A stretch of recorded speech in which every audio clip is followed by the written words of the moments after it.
नमस्कार, मैं हूं कोमल सिंह और आप देख रहे हैं इंडिया विराट न्यूज। आइए नजर डालते हैं इस वक्त की खास खबर पर। कांग्रेस सांसद राहुल गांधी 2 दिन के दौरे पर गुरुवार यानी 20 फरवरी 2025 को रायबरेली पहुंचे हैं। यहां दलित छात्रों से संवाद के दौरान उन्होंने मायावती को लेकर बड़ा बयान दिया है। कांग्रेस नेता राहुल गांधी ने मूल भारती छात्रावास में कहा, मेरा सवाल है बहन जी यानी मायावती, आज तक कोई चुनाव ठीक से क्यों नहीं लड़ी? हम चाहते थे बहन जी बीजेपी के विरोध में मेरे साथ चुनाव लड़े। अगर तीनों पार्टियां एक साथ हो जाती तो बीजेपी कभी चुनाव ना जीतती।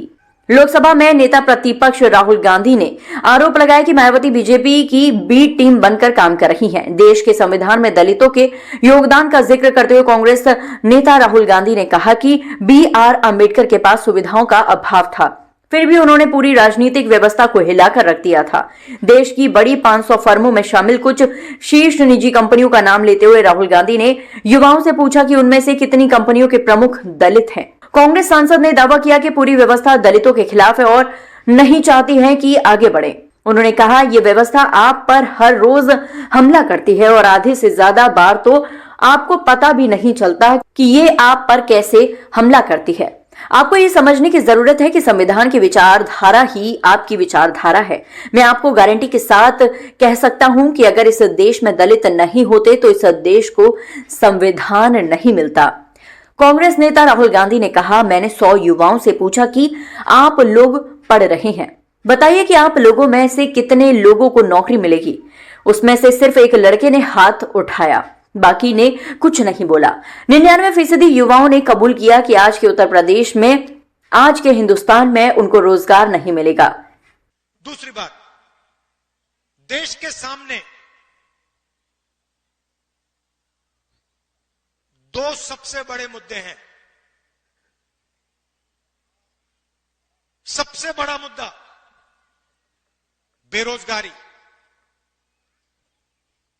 आज मैं युवाओं से बात कर रहा था, मैंने उनसे बोला, ऐसे टेंट में बात हो रही थी, मैंने उनसे पूछा, देखिए आप लोग सब पढ़ाई कर रहे हो, आप डिग्री ले रहे हो, ठीक है, आपको डिग्री मिल गई, हाथ उठा के मुझे दिखाओ, आप में से कितने लोग सोचते हो कि आपको डिग्री के बाद रोजगार मिलेगा?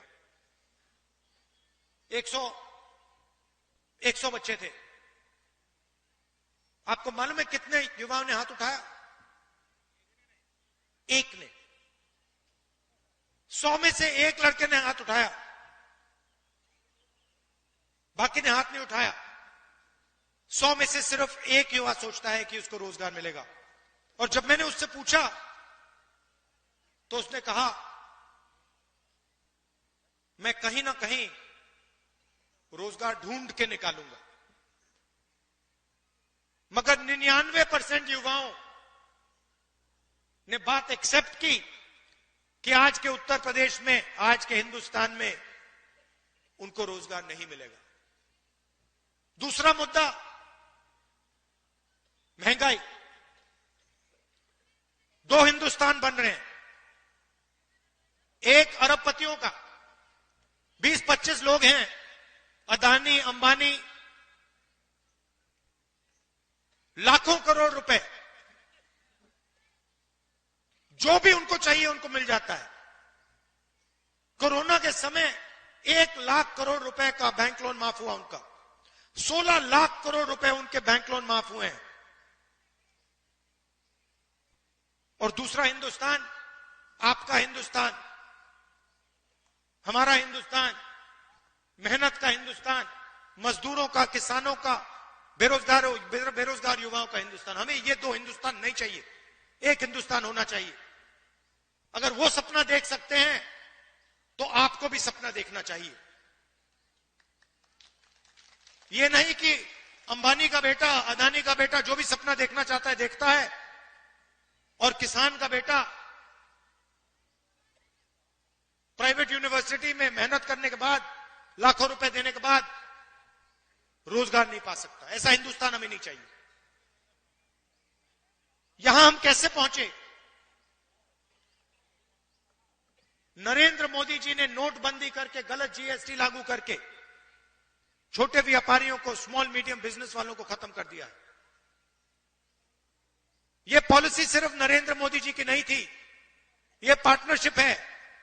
नरेंद्र मोदी जी ने और अदानी अंबानी जैसे लोगों ने ये पॉलिसियां छोटे व्यापारियों को, किसानों को, मजदूरों को खत्म करने के लिए बनाई है। और नतीजा आपको दिख रहा है। उत्तर प्रदेश के युवाओं को रोजगार नहीं मिल सकता। अगर आपको रोजगार चाहिए, उत्तर प्रदेश में छोड़ दीजिए। हां, तेलंगाना में, कर्नाटक में मिल सकता है, वहां जाके आप मजदूरी कर सकते हैं, मगर उत्तर प्रदेश में आपकी सरकार आपको रोजगार नहीं दे सकती है। और यह सच्चाई है, इस बात को एक्सेप्ट करना ही पड़ेगा। तो यह लड़ाई है। एक तरफ कहते हैं 400 पार, 400 पार के बाद हम संविधान बदल देंगे।